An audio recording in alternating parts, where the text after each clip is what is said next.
Muy bien, buenas tardes, vamos a comenzar la clase. ¿Me confirman si están viendo la pantalla? Buenas tardes, doctor. Sí se ve.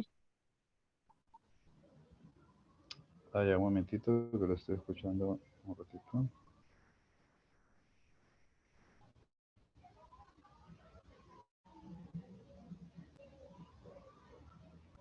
A ver, ¿me pueden repetir si me escuchan? Sí, doctor. Sí se le escucha y se ve la diapositiva. Ya, muy bien, ahora sí vamos a empezar. Ok, vamos a empezar entonces a hablar de insuficiencia renal aguda, que actualmente también es definida como injuria renal aguda. Vamos a empezar con un caso clínico. Fíjense que tenemos un paciente de 53 años, adulto, que pesa 50 kilos, con antecedentes de hepatitis C y cirrosis, y además carcinoma hepatocelular en quimioterapia.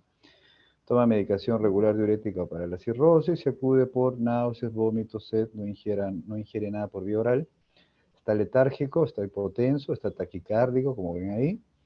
Y el débito urinario está en el rango de la oliguria, menos de 400 mililitros, calculado por kilo por hora en menos de 0,5. Y la analítica, digamos, de lo que se encontrara alterado, hay un incremento de potasio en 5,9, hay una reducción de bicarbonato en 19, con el anión GAP en 20, se entiende que el paciente está con una acidosis metabólica anión GAP elevado, y los biomarcadores de productos nitrogenados, tanto el BUN como la creatinina, están elevados, ¿no? 1,6. Además, tenemos otros datos como la bilirrubina elevada, los leucocitos elevados, la hemoglobina baja y las plaquetas reducidas. Además, tenemos una prueba que para fines de injuria renal aguda sí que es importante, que es el FENA, que acá ven que está en 0,19, y además el paciente pierde proteínas por la orina. Además, vemos que tiene una ecografía que no muestra cronicidad y ascitis, y ojo que la creatinina de este paciente 3 semanas antes estaba en 0,9. Como ven, tenemos diferentes alteraciones, hallazgos y antecedentes, pero si uno hablara en cuanto a la injuria renal aguda, a la disfunción renal aguda, en este caso, por supuesto que podríamos identificarla, puesto que tenemos la elevación del biomarcador que es la creatinina. Y más bien la pregunta sería, ¿qué ha ocasionado la injuria renal aguda? ¿No? La causa más frecuente es la isquémica, de lejos, es lo más frecuente. Y el paciente nos dice que ha tenido vómitos, que no ingiere nada por vía oral, y por lo tanto una causa de deshidratación y hipovolemia está presente probablemente. También otra causa que también puede injuriar al riñón es la injuria nefrotóxica. El paciente recibe medicamentos quimioterápicos, algunos de ellos potencialmente pueden ser nefrotóxicos. Otra posibilidad sería que sea asociado a sepsis, si es un paciente que tiene, si vemos acá, leucocitosis, ¿ok? Eh, podría plantearse eso, además que el paciente tiene fiebre y taquicardia, tiene respuesta inflamatoria, podría plantear también una infección, y la infección y la sepsis podría generar una injuria renal aguda. Otra posibilidad podría ser que el paciente tenga un problema hepatorrenal, ya que tiene cirrosis, y la cirrosis dentro de sus complicaciones crónicas eventualmente puede desarrollar una injuria renal aguda. Y otra posibilidad es de que el paciente a lo mejor tiene la injuria renal aguda porque tiene una glomerulopatía asociada, porque tiene proteínas en la orina. O sea, en otras palabras, el riñón es muy susceptible a diferentes tipos de insultos isquémicos, nefrotóxicos, sépticos, etcétera. ¿Ok? Muy bien, por supuesto de que al final el diagnóstico será único y el que será el que principalmente determine el cuadro clínico real del paciente, ¿no? Ahora, ¿cuál es la definición de injuria renal aguda? Es el cese súbito de la función renal. Si bien el riñón tiene varias funciones, acá estamos hablando una de las principales, que es la de la filtración glomerular, y como tal, si es que se reduce el filtrado, se va a elevar uno de los biomarcadores, que es la creatinina, ¿no? Antes había múltiples definiciones de la creatinemia, elevación de 0,5, más del 20 al 25%, etcétera. Pero ya desde hace unos años ya se ha homogeneizado el concepto, en la que si yo encuentro un incremento de más de 0,3 del valor previo, por ejemplo acá me dicen que estaba en 0,9 su basal y ahora está en 1,6, o sea, se ha incrementado la diferencia de más de 0,3, entonces ahí estoy frente a la definición de injuria renal aguda, ¿no? También calza si se incrementa 1,5 veces el valor previo, o si el volumen urinario está reducido, como en este caso. De las causas, en grandes grupos etiopatogénicos podemos establecer las prerrenales, las renales y las posrenales. Las prerrenales se refieren a todo aquello que acontece en cuanto a la reducción del volumen circulante efectivo, que es el volumen que está perfundiendo a los glomérulos, y en las cuales podría tener un síndrome cardiorrenal. Si tengo un menor débito cardíaco por falla cardíaca, podría generar una menor perfusión renal. Lo mismo se entendería con una oclusión o una estenosis de la arteria renal, y también algunos fármacos que veremos, ¿no?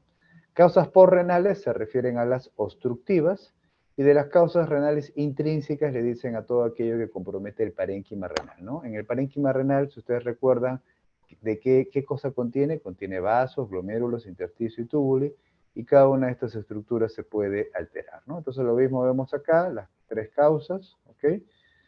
Las causas renales intrínsecas, esto se afectaría en una vasculitis, en una glomerulonefritis el glomérulo, en una nefritis intersticial el intersticio, y si se compromete el túbulo, allí tendremos la causa más frecuente en medicina, que es la necrosis tubular aguda, ¿ok? La cual, de lejos, les he dicho que la principal causa de necrosis tubular aguda es la isquémica, y en menor porcentaje es la nefrotóxica. La nefrotóxica se puede dar por factores exógenos, algunos antibióticos como los aminoglucósidos o el contraste, o endógenos por el depósito de algunos pigmentos o cristales o proteínas anómalas. Muy bien. Entonces, de las causas porrenales, por si acaso, estará todo lo relacionado a obstrucción, como lo he dicho. En un paciente varón adulto mayor podría plantear la hiperplasia prostática, que genera retención urinaria aguda incluso en algunos casos.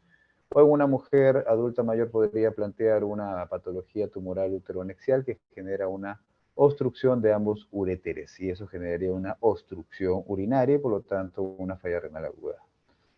Hablemos de la causa más frecuente, que es lo que nos interesa, y su fisiopatología, de la necrosis tubular aguda. Esta de acá tiene tres componentes: una injuria tubular, una endotelial y la inflamación, que es común a ambos procesos. En la injuria tubular se habla de estos dos mecanismos, el backleak y la obstrucción, que lo vamos a ver en un gráfico. En injuria endotelial está todo lo relacionado al factor de vasoconstricción, que genera más hipoxia y compromete más el daño tubular. Y entre ambos factores finalmente se reduce el filtrado glomerular, como ven.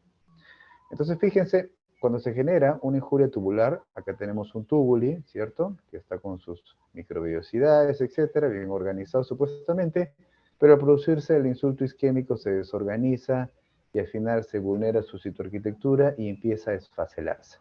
O sea, las células empiezan a esfacelar, ¿cierto? Como estamos viendo acá, se han esfacelado y a este nivel van a generar una obstrucción, que es el primer proceso. Obstrucción tubular.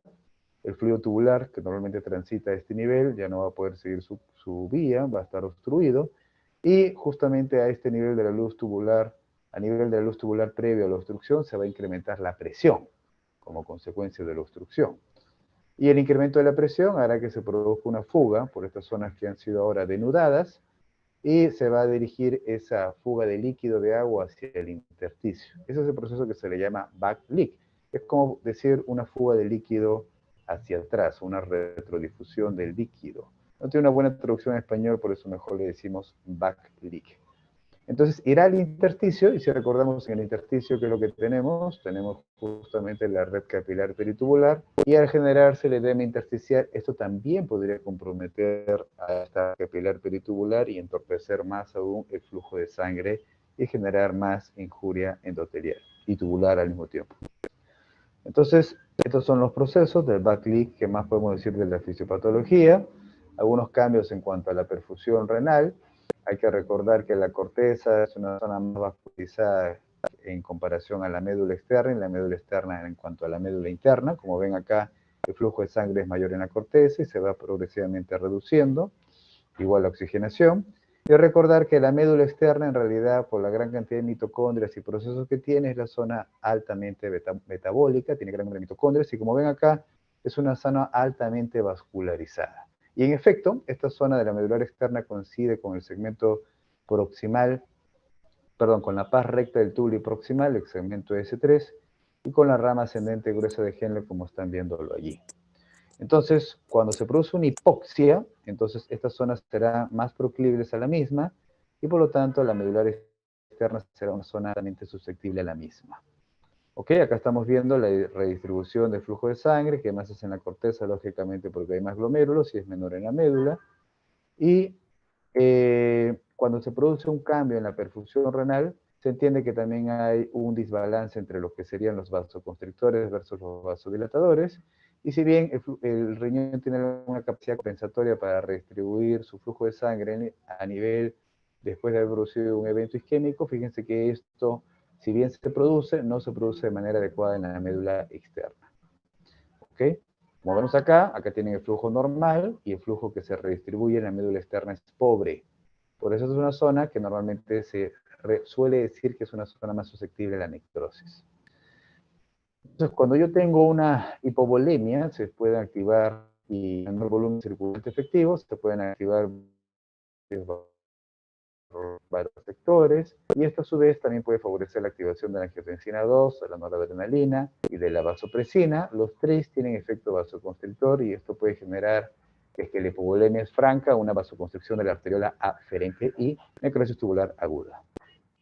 Sobre el daño endotelial, podemos agregar de que se afecta también las propiedades rheológicas en cuanto a la perfusión, se afecta la permeabilidad endotelial, los vasoconstrictores que van a predominar podríamos citar a cualquiera de estos, como la endotelina 1, la angiotensina 2, el tromboxano 2, y la reducción al mismo tiempo de los vasodilatadores como la bradicinina o el óxido nítrico, ¿no? Si bien la vasoconstricción preglomerular es un factor importante, ojo de cuando se ha administrado sustancias vasodilatadoras a los pacientes que tienen necrosis tubular aguda, esto no ha logrado revertir el proceso de la enfermedad.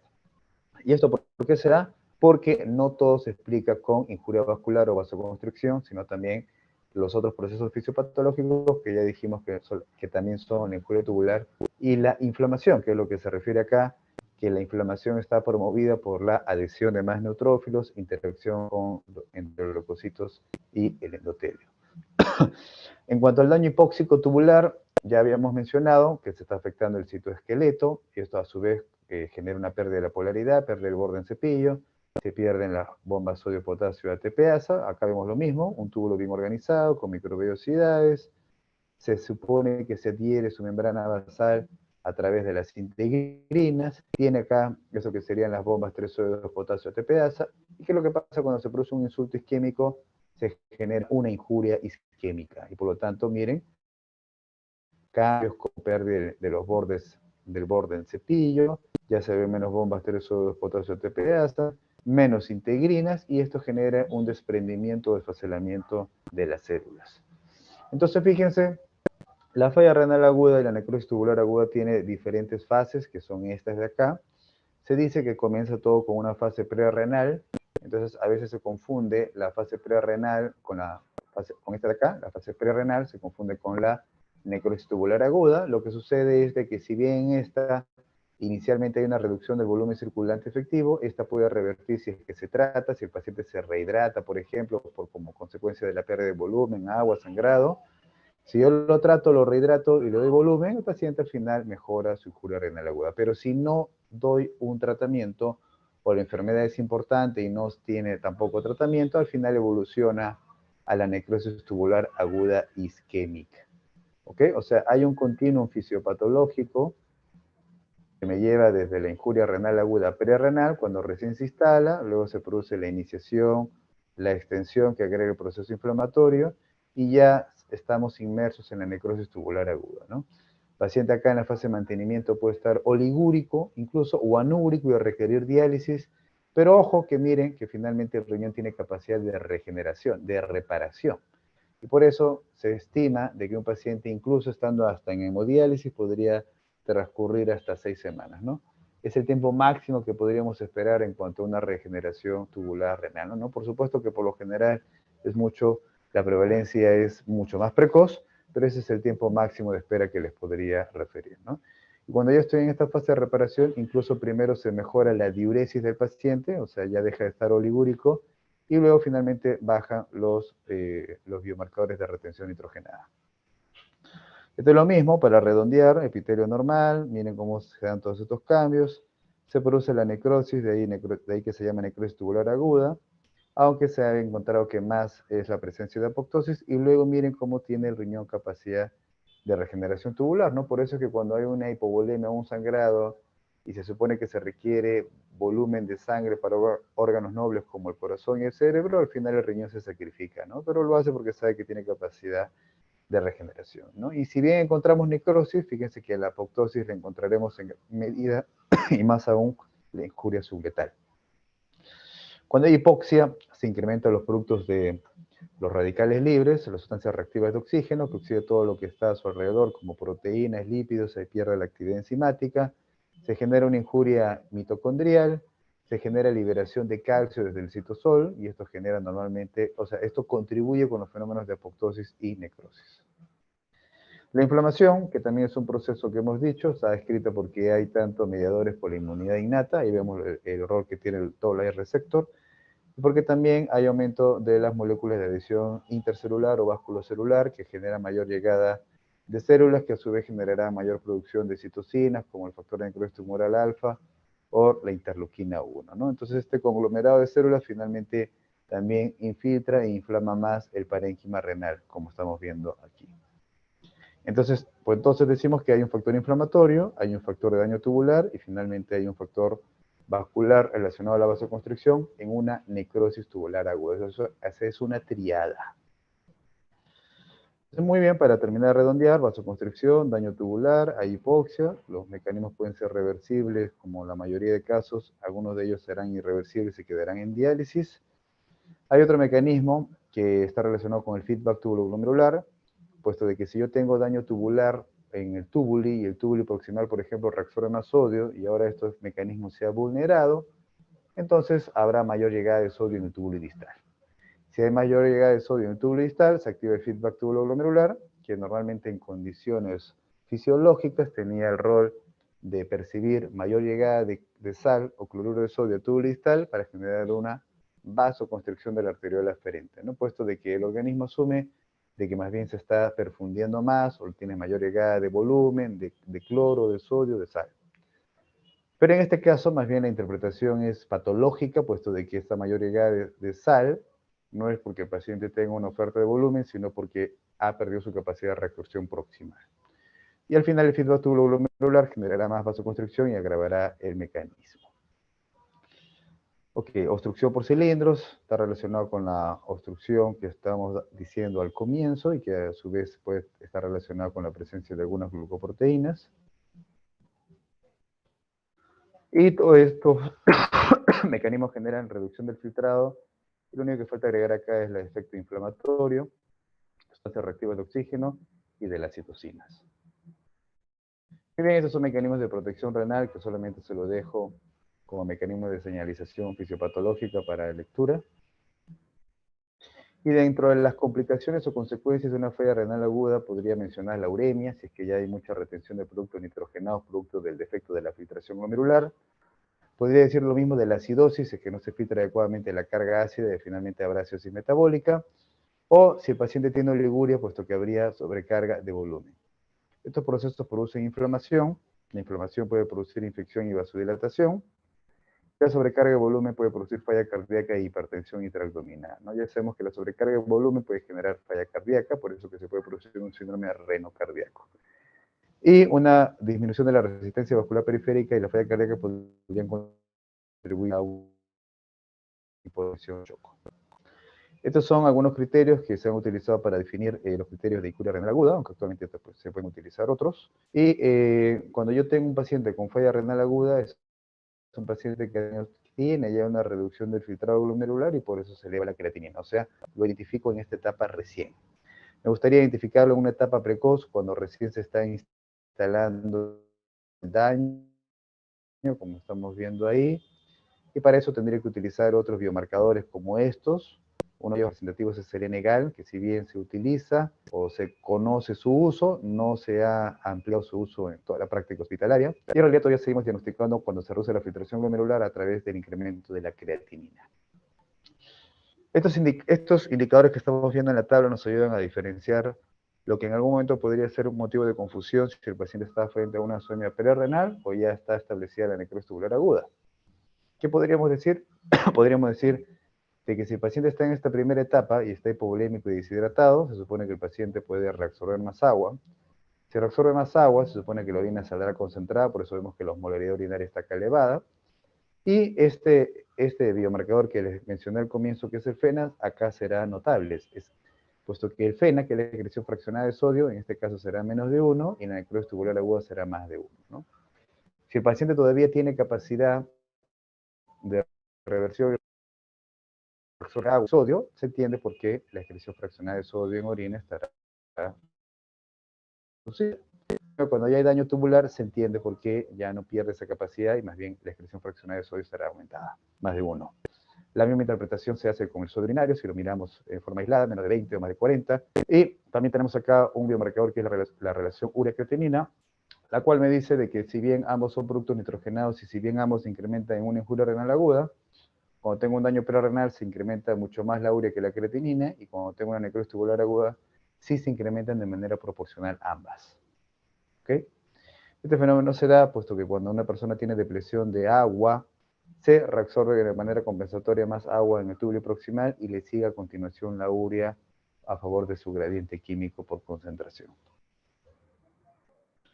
Muy bien, este de acá es lo que se estudió con este biomarcador del N-gal, que en efecto se incrementa en injuria renal aguda, a diferencia de otros procesos, pero como ya les dije, se sigue utilizando, sigue entronizado en el diagnóstico la creatinina. Muy bien, eso es en cuanto a la injuria renal aguda y la necrosis tubular aguda.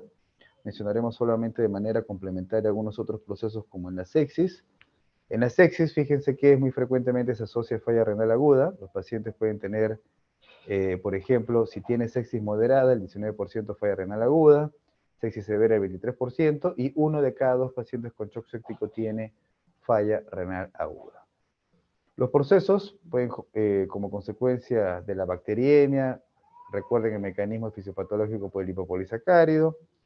Esto normalmente puede comprometer la circulación, se habla de microtrombosis, se genera una vasodilatación sistémica, incremento de la sustancia reactiva de oxígeno, y los 3 variables pueden condicionar falla renal aguda, ¿no? Modelos mejor estudiados, por ejemplo, en cuanto a la disminución de la resistencia vascular periférica y la vasodilatación sistémica, me dicen que en efecto en la sepsis se vasodilata tanto la arteriola aferente como la eferente, pero más aún la arteriola eferente. Al vasodilatarse más la arteriola eferente que la eferente, entonces el flujo de sangre será mayor que el que ingresa y esto reduce la presión intraglomerular y el filtrado, ¿no? Lo cual coincidiría porque en una sepsis hiperdinámica con disminución de la resistencia vascular periférica se reduciría el filtrado glomerular. Estas son otras causas que les mencioné al comienzo, no de necrosis tubular aguda isquémica, sino nefrotóxica. Una de ellas era depósito de pigmentos. Acá mencionamos, por ejemplo, la hemólisis. Ustedes han tenido un seminario de anemia hemolítica y saben que el pigmento que es la hemoglobina muy bien puede generar un depósito a nivel renal, en consecuencia producir hemoglobinemia aumentada, hemoglobinuria y también injuria renal aguda. Otro pigmento sería la mioglobina, que se liberaría como consecuencia de una ruptura de las fibras musculares como una rhabdomiolisis, como puede suceder en personas que tienen un aplastamiento por una pared. Y el mecanismo fisiopatológico relevante acá es que se genera una obstrucción tubular. Otras moléculas que se pueden depositar a nivel renal y también generar obstrucción serían algunas proteínas anómalas, como en el caso de mieloma múltiple, que es una discrasia de las células plasmáticas, se producen de manera anómala estas cadenas ligeras de las inmunoglobulinas. O los cristales en algunas enfermedades como la hiperoxaluria, en la que también puede generar nefrotoxicidad. Y la exógena, ya habíamos dicho que es por antibióticos, contrastes y los AINES. Estamos en una era en la que se sobreindica a veces el uso de contraste para hacer control tomográfico a los pacientes, pero si se dan cuenta, los mecanismos son compartidos, hay daño tubular, hay pérdida de la polaridad, y por otro lado, daño vascular, también hay vasoconstricción, y ambos factores reducen el filtrado glomerular. Finalmente, en cuanto a los medicamentos, miren, arteriola aferente, glomérulo y arteriola eferente. ¿Qué pasa con los AINES? Inhiben a la ciclooxigenasa, la producción de prostaglandina 2, que normalmente genera vasodilatación de la arteriola aferente, que en este caso ya no se dará, y por lo tanto puede reducir el filtrado glomerular. O en este otro caso, en el efecto de los IECAS, como el captopril y el april, en este caso, la angiotensina 2, que tiene un efecto vasoconstrictor de la arteriola aferente eferente, pero a predominio de esta última, al estar inhibida por estos fármacos, entonces ya no genera este efecto de tono o aumento de la vasoconstricción, y por lo tanto la veremos, como están observando, vasodilatada. Y al estar vasodilatada, por eso entiendo por qué la presión intraglomerular y el filtrado potencialmente pueden caer, ¿no? Si yo utilizo ambos factores y no tengo en consideración otros cofactores más, como que el paciente podría estar deshidratado, hipovolémico con diarrea, la suma de los factores, por supuesto, que contribuiría a tener una injuria renal aguda. Muy bien, eso es lo que teníamos que revisar. Si tuvieran preguntas, adelante.